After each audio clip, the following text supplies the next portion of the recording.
Welcome to true nine news. Kivarla panchayat Jalada గ్రామంలో government hospital sanction అయింది. మరి అక్కడ హాస్పిటల్ కట్టడానికి సిరగం గంగునాయుడు రైతు భూమి 2 ఎకరాలు విరాళంగా దానం చేశాడు. అతనికి గవర్నమెంట్ వారు ఉపాధి వాచ్మెన్గా స్వీపర్ కానీ ఏదో ఒక ఉద్యోగ భద్రత కల్పించమని MPTC Nookaraju, B Lakshman, B Krishna, Vemalapudi Prasad, R Mahesh, S Naveen Kumar, S Bangaraju, B Kanakarao, S Nagamanaidu, S Karrinaidu, B Dongababu అభినందనలు తెలియజేశారు.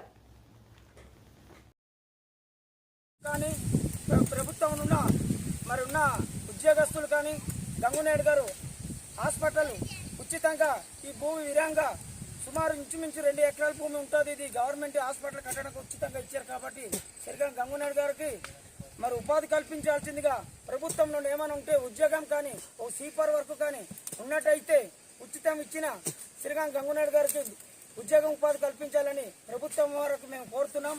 అలాగే గ్రామ ప్రజలు కూడా ఈయనకి సపోర్ట్ చేసి భూమి ఇచ్చినందుకు అండదండలుగా ఉంటారని ఈ సభాముఖంగా తెలియజేస్తున్నాం. జై గంగునాయుడు, గంగునాయుడికే, గంగునాయుడికే. చాలా పారు వచ్చేస్తారు.